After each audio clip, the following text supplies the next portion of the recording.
Via Dolorosa by Victor Yup and Doris Mock. Chapter 4. What goes up must come down. Luke chapter 9, verses 28 to 36. In the year 1271, Marco Polo, the 17-year-old Italian explorer, merchant, and adventurer, crisscrossed Asia with his father and uncle, subsequently chronicling his 24 years' adventure in a book. Marco Polo made history in China, where he befriended the great Kublai Khan, who eventually appointed him as his ambassador to Europe. Marco was about 20 or 21 when he reached Cathay, North China, and for the next 17 years the Polos reportedly even lived in the emperor's dominions. Polo claimed to have been the governor of Yangzhou for 3 years. Polo's claims, however, invited a storm of controversy and a barrage of criticism from those not familiar with the exploration and discovery of the New Worlds. His account, details, and memory of the trip were often questioned and ridiculed. He did not help matters by keeping quiet on his return home. Some argue that he never went to China at all, noting that he failed, among other things, to mention the breathless sight of the Great Wall, the use of tea and chopsticks, and the ideographic script of the Far East, and that contemporary Chinese records show no trace of Polo. As 70-year-old Polo neared death in 1324, his patchy reputation had suffered untold damage. Even his friends begged him to recant and to withdraw the stories he had told about the lands of the Far East, including China, India, Sri Lanka, Indonesia, and Japan. But to his last breath, Polo insisted, "I did not write half of what I saw." Walter L. Liefeld said that the Transfiguration is the most significant event between Jesus' birth and his passion. It occurs around the time he was going to Jerusalem. God's glory is the single most covered attribute of God in the Bible, a few times more than his love, mercy, or forgiveness. The noun glory is mentioned 200 times in the Old Testament and 163 times in the New Testament. In the Old Testament, the priests could not continue to minister when the Lord's glory filled the house of God. Exodus 40:34, 1 Kings 8:11, 2 Chronicles 5:14, and 2 Chronicles 7:2. Why is God described as glorious in the Bible? How should we respond to his glory? First, look to him. There is no clearer vision. Luke chapter 9, 28 to 32. About 8 days after Jesus said this, he took Peter, John, and James with him and went up onto a mountain to pray. As he was praying, the appearance of his face changed, and his clothes became as bright as a flash of lightning. 2 men, Moses and Elijah, appeared in glorious splendor, talking with Jesus. They spoke about his departure, which he was about to bring to fulfillment at Jerusalem. Peter and his companions were very sleepy, but when they became fully awake, they saw his glory and the 2 men standing with him.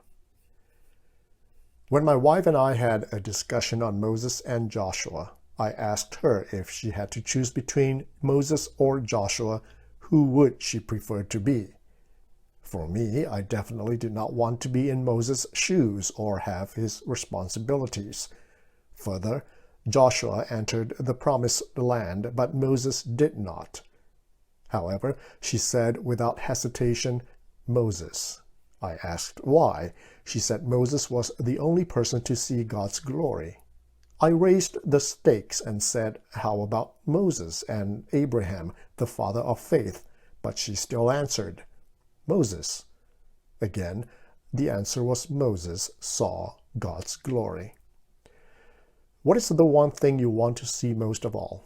The greatest sight of all is not the 7 wonders of the world, the glory of the kingdoms of the world that Satan proposed, Matthew 4:8, the greatest skyscrapers of the world or the most scenic places in the world. Jesus gave us a preview to beholding his glory in heaven.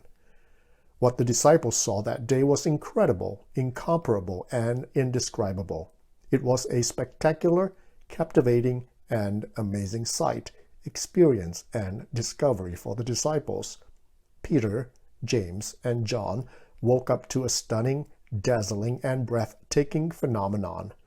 Jesus' face, appearance, and bodily form had changed, and it literally lit up the place, the skies, and the mountain like flashlights, spotlights, and floodlights illuminating a studio all at once.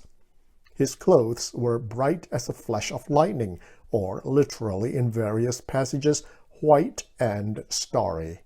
The only time the word is recorded in the Bible, Luke 9:29, white as light or phos, Matthew 17:2, and whiter than anything on earth, Mark 9:3. Matthew 17:2 and Mark's Gospels 9:2 tell us that Jesus was metamorphed or transfigured or changed. But Luke alone specifically reveals that what the disciples saw in Jesus altered, verse 29, or more precisely, other, heteros in Greek. Appearance was God's glory, verse 32. The three apostles saw, felt, and experienced who Jesus was, the Lord of glory, 1 Corinthians 2:8 and James 2:1, his glorious riches, Philippians 4:19, glorious might, Colossians 1:11, and eternal glory, 2 Timothy 2:10. Hebrews 1:3 says, "The Son is the radiance of God's glory and the exact representation of his being, sustaining all things by his powerful word." According to John's Gospel, Jesus mirrored the glory of the Father, 1:14, the glory that he had with the Father before the world began, 17:5. The presence of Moses and Elijah was odd and unexpected, but their presence was necessary to confirm, record, and declare the glory of God's presence. Readers know that Moses certainly saw God's glory, Exodus 33:22, but Elijah did not quite experience God's glory up front in that sense or in the same language. So why was Elijah here? They shared a common experience in that both Moses and Elijah saw the Lord passed by, Exodus 34:6 and 1 Kings 19:11. So Elijah and Moses were qualified and invited to witness, cheer, and authenticate the fullness of Jesus' divinity, the splendor of his glory, and his power, majesty, and honor. The next amazing discovery was that Jesus' glory was ever bright, outshining and outlasting Moses and Elijah's glory. The appearance and presence of Elijah and Moses were astonishing, electrifying, and overwhelming, but their conversation was not about how they both lived, served, or ended, but about the death of Jesus. Jesus' death in Jerusalem was a glorious fulfillment of his prediction, John 18:32, Scripture, Matthew 26:54, and God's plan of redemption, Luke 2:38. Moses, who represented the law, and Elijah, the prophets, were two of a kind in Jewish history. Not only did they dramatically experience the Lord passing by, their miracles were unsurpassed and their lives ended in a mysterious, suspenseful, and tricky manner. Moses was vigorous when he died on Mount Nebo on the verge of the promised land, Deuteronomy 32:49, 34:5-7. And Elijah was not at a dying age when he was translated to heaven, 2 Kings 2:11. But as Luke 9:33 indicated, they were mere men, Luke 9:33. Their glorious splendor faded, Luke 9:32, and they vanished like smoke or vapor, ducking out of sight and disappearing into thin air. What an interesting commentary on Moses and Elijah's life, the fleeting nature of life, and the fate of all humankind. Second, live for him. There is no clearer venture. Luke 9:33. As the men were leaving Jesus, Peter said to him, "Master, it is good for us to be here. Let us put up 3 shelters, one for you, one for Moses, and one for Elijah." He did not know what he was saying. Long ago, the mice had a general council to consider what measures they could take to outwit their common enemy, the cat. Some said this and some said that, but at last a young mouse got up and said he had a proposal to make which he thought would meet the case. "You will all agree," said he, "that our chief danger consists in the sly and treacherous manner in which the enemy approaches us. Now, if we could receive some signal of her approach, we could easily escape from her. I venture, therefore, to propose that a small bell be procured and attached by a ribbon around the neck of the cat. By this means we should always know when she was about and could easily retire while she was in the neighborhood." This proposal met with general applause until an old mouse got up and said, "That is all very well, but who is to bell the cat?" The mice looked at one another, and nobody spoke. Peter had no interest, motivation, attraction, stomach, urgency, and timeline to leave the peak and labor for souls. Whether Peter understood it or not, meant it or not, knew it or not, his proposal of permanent or temporary separation was emphatically rejected by the Lord, even though his idea made good sense and benefited everyone. If Jesus remained on the mountain, he would not need to suffer, bleed, and die in Jerusalem. The disciples' retirement benefits would then include a cabin in the mountain, a room with a view, and a front seat to a first-class spectacle. However, Peter's "let us make" exhortation was radically opposed to Jesus' mission in life, Matthew 17:4 and Mark 9:5. Jesus' group exhortation to his disciples in the Gospels was always, "Let us go," Mark 4:35 and John 14:31, as typified by Mark 1:38. "Let us go somewhere else to the nearby villages, so I can preach there also. That is why I have come." When Lazarus was dead, Jesus said to his disciples, "Let us go to him," John 11:15. Though the Jews attempted to stone him, he said to his disciples, consternation, "Let us go back to Judea," John 11:7-8. And shortly later, even when he knew he was betrayed, he said, "Let us go," and rose to meet Judas, his betrayer, Mark 14:42 and Matthew 26:46. In fact, the only time Jesus did not say, "Let us go," he said, "Let us leave," John 14:31. The Bible did not tell us that Jesus' suffering was glorious. No suffering is pretty. Jesus, however, was crowned with glory and honor because he suffered death for everyone. Hebrews 2:9 and 1 Peter 1:11. Further, Jesus had no need for a tabernacle. He was the greater and more perfect tabernacle of God. Hebrews 9:11-12, Revelation 21:3, who tabernacled or dwelt among us, John 1:14. Are you in retirement mode, in active service? Are you sick and tired of the same old, same old? Would you rather go golfing, fishing, or bowling? Well, don't be. Rise up to be the good, faithful, and wise servant God intends for us to be. The third amazing thing was a voice from heaven that commanded the disciples to hear Jesus, follow instructions, and be obedient. Third, listen to him. There is no clearer voice. Luke 9:34-36. While he was speaking, a cloud appeared and enveloped them, and they were afraid. As they entered the cloud, a voice came from the cloud saying, "This is my son whom I have chosen. Listen to him." When the voice had spoken, they found that Jesus was alone. The disciples kept this to themselves and told no one at that time what they had seen.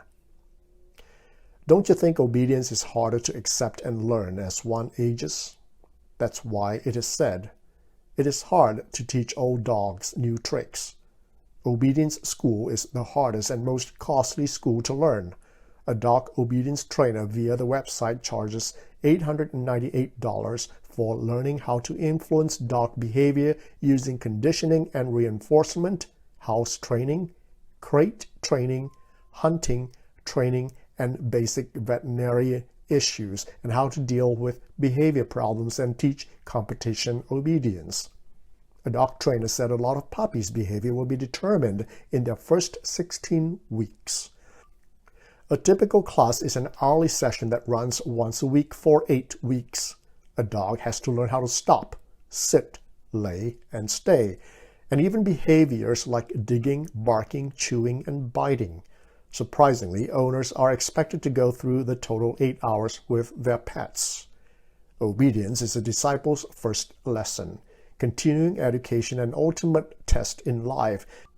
It is a hard lesson and a thorough education, but a necessary and effective skill and habit to learn for Christian living. Why do we obey him? Peter concluded elsewhere in his epistle, "For he received honor and glory from God the Father when the voice came to him from the majestic glory, saying, 'This is my Son whom I love. With him I am well pleased.' We ourselves heard this voice that came from heaven when we were with him on the sacred mountain." 2 Peter 1:17-18. Because of Jesus' humility and obedience to death on a cross, God has exalted him to the highest place and given him the name that is above every name, that at the name of Jesus every knee should bow in heaven and on earth and under the earth, and every tongue confess that Jesus is Lord, to the glory of God the Father. Philippians 2:8-11. Peter, the apostle who spoke most extensively of Jesus' glory, described his honor and glory as forever, eternal. 1 Peter 4:11, 5:10, 5:11, 2 Peter 3:18, and majestic 2 Peter 1:17. The passage began with Jesus talking with Moses and Elijah and standing with them, verse 32 in Greek, but ended with two forceful statements, again in Greek, emphasizing Jesus first and Jesus alone. This is a repetition of the words at Jesus' baptism, Matthew 3:17, Mark 1:11, and Luke 3:22, with a stunning addition and a riveting climax, him here, verse 35, and then Jesus monos, verse 36. Here is an imperative. It is required and not revisable. Moses and Elijah were two of the greatest figures in Israel's history. Moses was rightly the founder of ancient Israel. He single-handedly brought Israel out of slavery. God himself buried Moses, Deuteronomy 32:49-50, and Deuteronomy 34:7. Elijah did not die. He was translated and his body was not found. However mighty, godly, and imposing Moses and Elijah were, they were tired souls with human weakness and not the objects of our obedience. Moses, Numbers 11:15, and Elijah, 1 Kings 19:4, asked to die out of desperation, a sense of failure, and not an act of faith, courage, or triumph. Conclusion. Today we experience and manifest God's glory unlike Old Testament people or the New Testament disciples. We see God's glory in nature, humankind, and in the Son, Jesus Christ. The Bible tells us that God's glory is great, Psalm 138:5, above the heavens, Psalm 8:1, and over all the earth, Psalm 57:5 and 72:19. We were created for God's glory, Isaiah 43:7. However, we fell short of God's glory, Romans 3:23. But Jesus Christ has made known to us the riches of his glory. Romans 9:23. Christ's presence in us is the hope of glory. Colossians 1:27. In him we have received a rich and glorious inheritance. Ephesians 1:18. People have drawn paintings, built buildings, and composed music for the glory of God. Even routine, unexciting, and taxing things like studying, working, child-rearing, and chores. How about you? Have you given God the glory due to his name? Psalm 29:2 and 96:8. Done all things for the glory of God. 1 Corinthians 10:31. Declared his glory among the nations and his marvelous deeds among all peoples. Psalm 96:3. We look forward to Jesus' second coming when he will appear in the sky and ride the clouds. Matthew 24:30-31. In the glory of the Father and of the holy angels. Luke 9:26. Until then, are you teachable, willing to learn? Make yourself count. Are you willing to seek his will, do his will no matter how hard, and submit your will to his will?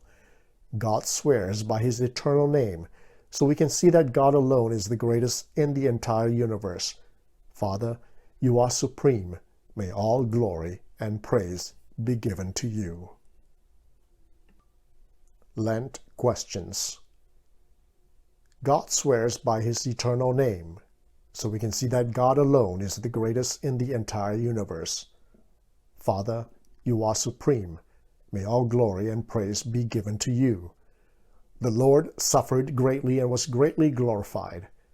If suffering comes to us today, would you ask the Lord to help you endure it with joy and test yourself so that you may accomplish God's will for you to glorify God and receive heaven's glory?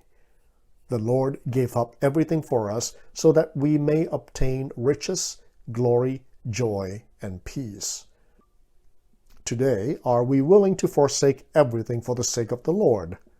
The Lord promises that he will give us more than what we have given up for him today. May the Lord help me to be willing to dedicate myself to him.